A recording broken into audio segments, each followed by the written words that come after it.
ಇದು ಸಾರಿಗೆ ಮಂತ್ರಿ ರಾಮಲಿಂಗಾರೆಡ್ಡಿ ಇಲಾಖೆಗೆ ಸಂಬಂಧಿಸಿದಂತಹ ಒಂದು ಸ್ಫೋಟಕ ಸುದ್ದಿ ಅಂತ ಹೇಳಲಾಗ್ತಾ ಇದೆ. ರಾಜ್ಯ ಒಂದು ಸಾರಿಗೆ ಇಲಾಖೆಗೆ ಏನಾಗ್ತಾ ಇದೆ ಸಂಬಂಧಿಸಿದಂತಹ ಒಂದು ಅತಿ ದೊಡ್ಡವಾದಂತಹ ಒಂದು ಇದು ಕರ್ಮಕಾಂಡ ಅಂತ ಹೇಳಲಾಗ್ತಾ ಇದೆ. ಸಾರಿಗೆ ಮಂತ್ರಿ ರಾಮಲಿಂಗಾರೆಡ್ಡಿ ಅವರು ಇದನ್ನು ಗಮನಿಸಬೇಕು. ಅವರಿಗೆ ಸಂಬಂಧಪಟ್ಟಂತಹ ವಿಚಾರ ಇದು. ರಾಜ್ಯ ಸಾರಿಗೆ ಇಲಾಖೆಗೆ ಸಂಬಂಧಿಸಿದಂತಹ ಒಂದು ಅತಿ ದೊಡ್ಡ ಕರ್ಮಕಾಂಡ ಗೊತ್ತಾಗ್ತಾ ಇದೆ. ಸದನದಲ್ಲಿರುವಂತಹ ಸಚಿವ ರಾಮಲಿಂಗಾರೆಡ್ಡಿ ಮಿಸ್ ಮಾಡದೇನೆ ಈ ಸುದ್ದಿಯನ್ನು ನೋಡಲೇಬೇಕು. ಸಾರಿಗೆ ಇಲಾಖೆಯ ಕಾರ್ಯದರ್ಶಿ ಡಾಕ್ಟರ್ NV ಪ್ರಸಾದ್ ಈ ಸುದ್ದಿಯನ್ನು ಅವರು ಕೂಡ ನೋಡಬೇಕು. ಓಲಾ ಊಬರ್ನಲ್ಲಿ ಓಡಾಡೋ ಪ್ರತಿಯೊಬ್ಬರೂ ಕೂಡ ಈ ಸುದ್ದಿಯನ್ನು ನೋಡಬೇಕಾಗುತ್ತೆ. ಅಗ್ರಿಗೇಟ್ ಕಂಪನಿಗಳ ಕಲ್ಲಾಟ ಈಗ ಸ್ಫೋಟಕ ಸುದ್ದಿ ರಿವೀಲ್ ಆಗ್ತಾ ಇದೆ. ದೇಶದ ಕಾನೂನು ಓಲಾ ಊಬರ್ ಕಂಪನಿಗಳಿಗೆ ಅನ್ವಯ ಆಗೋದಿಲ್ವಾ? ಹಾಗಾದ್ರೆ ಕಾನೂನಿಗಿಂತ ಈ ಅಗ್ರಿಗೇಟ್ ಕಂಪನಿಗಳು ದೊಡ್ಡವರ? ಅಗ್ರಿಗೇಟರ್ ಕಂಪನಿಗಳು ಓಲಾ ಊಬರ್ ಕಂಪನಿಗಳ ಒಂದು ಆಟೋಪಕ್ಕೆ ಕಡಿವಾಣ ಹಾಕೋದು ಯಾರು? ಕೆಲವೊಂದು ಅಕ್ರಮಕ್ಕೆ ಕಾನೂನನ್ನ ಲೆಕ್ಕಿಸದೆ ಇವರು ರಾಜ್ಯದಲ್ಲಿ ಸೇವೆಯನ್ನು ನೀಡ್ತಾ ಇದ್ದಾರೆ ಓಲಾ ಮತ್ತು ಊಬರ್ನವರು.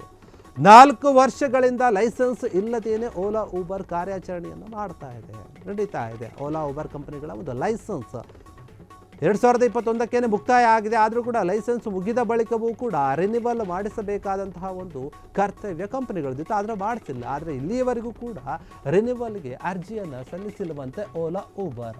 ಹಾಗಾದರೆ ಲೈಸೆನ್ಸ್ ಇಲ್ಲದೆ ಕಾರ್ಯಾಚರಣೆ ಮಾಡ್ತಿರೋದು ಅಪರಾಧ ಅಲ್ವಾ? ಯಾಕೆ ಯಾರು ಇದನ್ನು ಪ್ರಶ್ನೆ ಮಾಡ್ತಾ ಇಲ್ವಾ? ನಿಯಮ ಉಲ್ಲಂಘಿಸಿ ಸೇವೆ ನೀಡ್ತಿದ್ರು ಕೂಡ ಹೇಳೋರಿಲ್ಲ ಕೇಳೋರಿಲ್ಲ. ಈ ಒಂದು ವಿಚಾರದಲ್ಲಿ ಸರ್ಕಾರದ ಮೂಗಿನ ಅಡಿಯೇ ಒಂದು ಹಗಲು ದರೋಡೆ ನಡೀತಾ ಇದ್ರು ಕೂಡ ಯಾಕೆ ಕ್ರಮವನ್ನು ತೆಗೆದುಕೊಳ್ತಾ ಇಲ್ಲ? 4 ವರ್ಷದಿಂದ ಹೆಸರಿಗಷ್ಟೇ ನೋಟಿಸ್ ನೀಡಿ ಸೈಲೆಂಟ್ ಆಗ್ತಿರೋದು ಯಾಕೆ ಇಲಾಖೆ?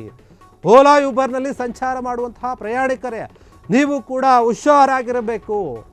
ಓಲಾ ಊಬರ್ ಲೈಸೆನ್ಸ್ ಪಡೆದಿಲ್ಲ, ನಿಮ್ಮ ಜೀವಕ್ಕಿಲ್ಲ ಯಾವುದೇ ಗ್ಯಾರಂಟಿ ಎನ್ನುವಂತಹ ವಿಚಾರ. ಹೀಗಾಗಿ ಈ ಒಂದು ಸುದ್ದಿ ಏನಿದೆ ಇದು ಸ್ಫೋಟಕವಾದಂತಹ ಮಾಹಿತಿ. ಓಲಾ ಊಬರ್ ಕಂಪನಿಗಳು ಲೈಸೆನ್ಸೇ ತೆಗೆದುಕೊಂಡಿಲ್ಲ, ಸುಮ್ಮನೆ ನಾಮಕಾವಸ್ಥೆಗೆ ನೋಟಿಸ್ ಕೊಟ್ಟು ಸುಮ್ಮನೆ ಆಗ್ತಾ ಇದೆ ಇಲಾಖೆಗಳು ಕೂಡ. ಸಚಿವ ರಾಮಲಿಂಗಾರೆಡ್ಡಿ ಅವರು ಇದನ್ನು ಗಮನಿಸಬೇಕು. ಅವರಿಗೆ ತಕ್ಷಣವೇ ಒಂದು ಖಡಕ್ ಆದಂತಹ ಎಚ್ಚರಿಕೆ ಕೊಡಬೇಕು. ಲೈಸೆನ್ಸ್ ಮಾಡಿಸಿ, ರಿನಿವಲ್ ಮಾಡಿಸಿ ಅಂತ ಹೇಳಿ ಸದನದಲ್ಲಿ ಬ್ಯುಸಿಯಾಗಿದ್ದರೂ ಕೂಡ ಪರವಾಗಿಲ್ಲ, ನಿಮ್ಮ ಇಲಾಖೆಗೆ ಸಂಬಂಧಪಟ್ಟಂತಹ ವಿಚಾರ ಆಗಿರೋದ್ರಿಂದ ನೀವು ಇದರ ಬಗ್ಗೆ ಗಮನ ಕೊಡಲೇಬೇಕು. ಯಾಕಂದರೆ ಓಲಾ ಊಬರ್ ಕಂಪನಿಗಳು ಏನು ಮಾಡ್ತಾ ಇವೆ ಅದರ ಕಳ್ಳಾಟ ಈಗ ಬಯಲಾಗ್ತಾ ಇದೆ. ಅತಿ ದೊಡ್ಡ ಸುದ್ದಿ ಇದು ನೋಡಿದ್ರೆ. ಹೀಗಾಗಿ ನೀವು ಒಂದು ವಿಚಾರಕ್ಕೆ ಸಂಬಂಧಪಟ್ಟ ಹಾಗೆ ಗಮನಿಸಬೇಕು. ಮತ್ತು ಸಾರಿಗೆ ಇಲಾಖೆಯ ಕಾರ್ಯದರ್ಶಿ ಆಗಿರುವಂತಹ ಡಾಕ್ಟರ್ NV ಪ್ರಸಾದ್ ಅವರು ಕೂಡ ಈ ಒಂದು ಸುದ್ದಿಯನ್ನು ಗಮನಿಸಲೇಬೇಕು. ಯಾಕಂದರೆ ಅವ್ರಿಗೆ ಕೂಡ ಸಂಬಂಧಪಡುತ್ತೆ ಇದು.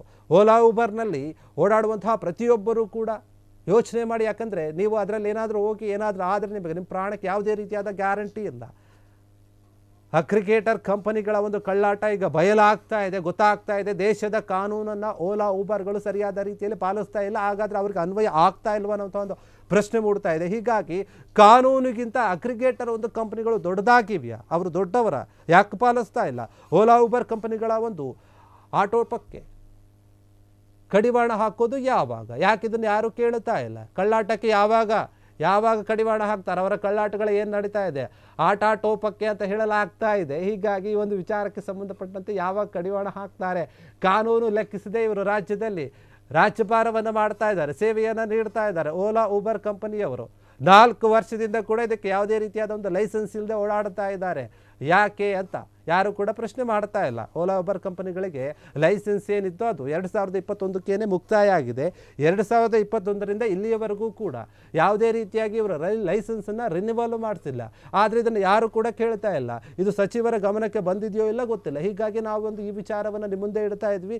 ಈಗಲಾದರೂ ಇದು ನಿಮ್ಮ ಗಮನಕ್ಕೆ ಬಂದರೆ ಇದರ ಬಗ್ಗೆ ನೀವು ಕ್ರಮವನ್ನು ತೆಗೆದುಕೊಳ್ಳಬೇಕು. ಲೈಸೆನ್ಸ್ ಮುಗಿದ ಬಳಿಕ ರಿನಿವಲ್ ಮಾಡಿಸಬೇಕಾದಂತಹ ಒಂದು ಕರ್ತವ್ಯ ಕಂಪನಿಗಳಿಗಿರುತ್ತೆ. ಆದರೂ ಕೂಡ ಅವರು ಯಾವುದೇ ರೀತಿಯಾಗಿ ಅದರ ಬಗ್ಗೆ ತಲೆ ಕೆಡಿಸ್ಕೊಳ್ತಾ ಇಲ್ಲ. ಹಾಗೆ ಹೋಗ್ಲಿ ಬಿಡು, ಸರ್ಕಾರ ಕೂಡ ಕೇಳ್ತಾ ಇಲ್ಲ, ಯಾರು ಕೂಡ ನಮ್ಮನ್ನು ಪ್ರಶ್ನೆ ಮಾಡ್ತಾ ಇಲ್ಲ ಅನ್ನುವಂಥ ರೀತಿಯಲ್ಲಿ ಧೈರ್ಯದಲ್ಲಿ ಅವರು ನಡೆಸ್ತಾ ಇದ್ದಾರೆ ಅವರ ಕೆಲಸವನ್ನು. ಆದರೆ ಇಲ್ಲಿಯವರೆಗೂ ಕೂಡ ರಿನಿವಲ್ಗೆ ಅವರು ಅರ್ಜಿಯನ್ನು ಕೂಡ ಹಾಕಿಲ್ಲ. ರಿನಿವಲ್ ಮಾಡಿಸಬೇಕು. ಓಲಾ ಊಬರ್ನವರು ಟ್ಯಾಕ್ಸಿಗಳೇನಿದೆ ಬೆಂಗಳೂರಿನಲ್ಲಿ ಕಡೆ ದೊಡ್ಡ ಮಟ್ಟದಲ್ಲಿ ಓಡಾಡ್ತಾ ಇವೆ. ಪ್ರತಿನಿತ್ಯವೂ ಕೂಡ ಜನ ಅದರಲ್ಲಿ ಓಡಾಡ್ತಾರೆ, ಬೇಗ ಹೋಗಬೇಕು ಅಂತ ಹೇಳಿ.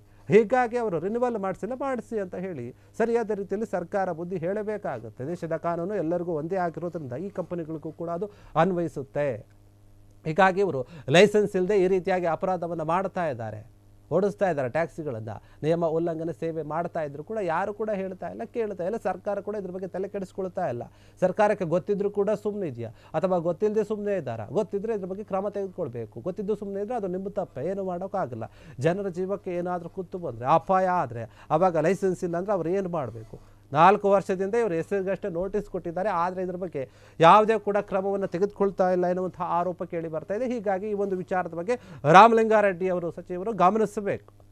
ಕ್ಷಣ ಕ್ಷಣದ ಸುದ್ದಿಗಳಿಗಾಗಿ ಫ್ರೀಡಂ ಟಿವಿ ಸಬ್ಸ್ಕ್ರೈಬ್ ಮಾಡಿ, ಲೈಕ್ ಮಾಡಿ ಹಾಗೂ ಫಾಲೋ ಮಾಡಿ. ಹೊಸ ಸುದ್ದಿಗಳ ನೋಟಿಫಿಕೇಶನ್ಗಾಗಿ ಬೆಲ್ ಐಕಾನ್ ಮೇಲೆ ಕ್ಲಿಕ್ ಮಾಡಿ.